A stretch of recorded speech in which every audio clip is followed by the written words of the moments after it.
Hi friends, welcome to Maha's kitchen. ఇవాళ మన recipe home made garam masala powder. ఇంట్లోనే ఈజీగా ఎలా తయారు చేసుకోవాలో ఇప్పుడు చూద్దాం. ముందుగా స్టవ్ పైన ప్యాన్ పెట్టుకుని ఒక 7 టేబుల్ స్పూన్స్ వరకు ధనియాని యాడ్ చేసుకోవాలి.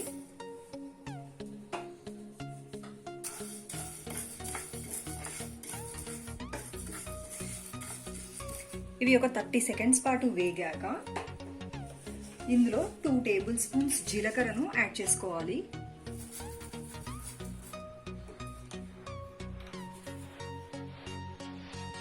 వన్ టేబుల్ స్పూన్ సాయి జీరా,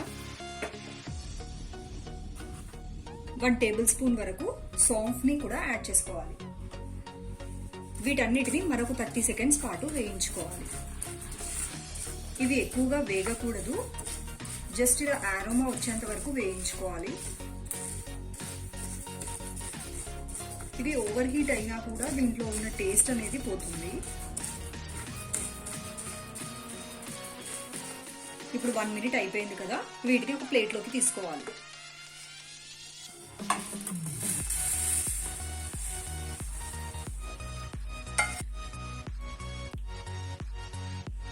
ఇప్పుడు ఇదే ప్యాన్లో ఒక 2 టేబుల్ స్పూన్స్ దాల్చిన చెక్క ఈ సైజులో కట్ చేసుకోవాలి.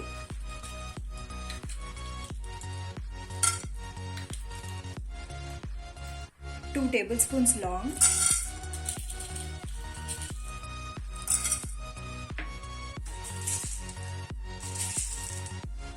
1 టేబుల్ స్పూన్ వరకు మిరియాలు,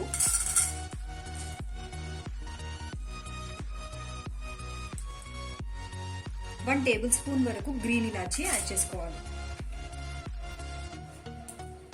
ఇప్పుడు వీటన్నిటిని ఒక 1 మినిట్ పాటు లో ఫ్లేమ్లో వేయించుకోవాలి. ఈ వేయించుకోవడం అన్ని లో ఫ్లేమ్లోనే చేయాలి.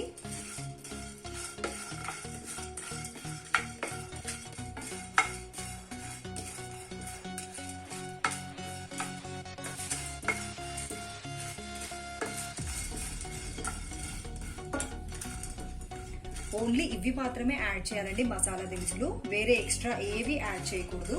మీరు ఒకసారి ఇలా ట్రై చేసి చూడండి. ఈ గరం మసాలా అనేది పర్ఫెక్ట్ గా veg curries and non veg curries కి సూట్ అవుతుంది.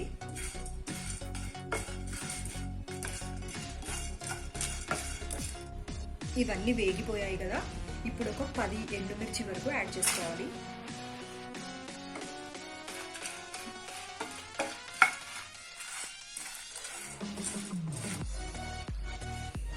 ఎండుమిర్చి వేసిన తర్వాత ఎక్కువగా వేయించకూడదు. ఇప్పుడు స్టవ్ ఆఫ్ చేసుకొని వీటిని కూడా ప్లేట్లోకి తీసుకోవాలి.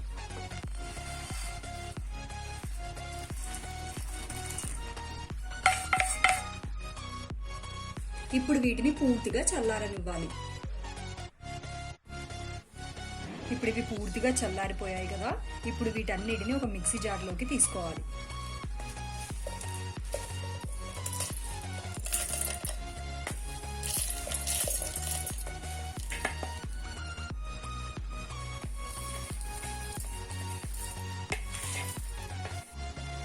ఇప్పుడు వీటిని ఫైన్ పౌడర్ లాగా మిక్సీ పట్టుకుందాం.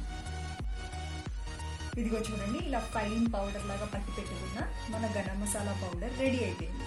ఇప్పుడు దీన్ని ఒక గాజు పాత్రలో వేసుకొని ఎయిర్ టైట్ కంటైనర్లో పెట్టుకుంటే చాలా కాలం నిల్వ ఉంటుంది. ఈ home made garam masala powder కర్రీస్లోకి చాలా బాగా ఉంటుంది. మనం బయట కొనుక్కొచ్చే గరం మసాలా పౌడర్ కంటే ఇది యాడ్ చేసుకుంటే మన కర్రీస్ అనేవి చాలా సూపర్ టేస్టీగా అవుతాయి. అంతే, ఎంతో ఈజీ అయిన గరం మసాలా పౌడర్ రెడీ అయిపోయింది. ఈ వీడియో కనుక మీకు నచ్చినట్టయితే లైక్ చేయండి, సబ్స్క్రైబ్ చేయండి. ఛానల్లోని ఏ వీడియోస్ని మిస్ అవ్వకుండా ఉండడానికి బెల్ ఐకాన్ని కూడా యాక్టివేట్ చేసుకోండి. మరొక వీడియోతో మళ్ళీ కలుద్దాం.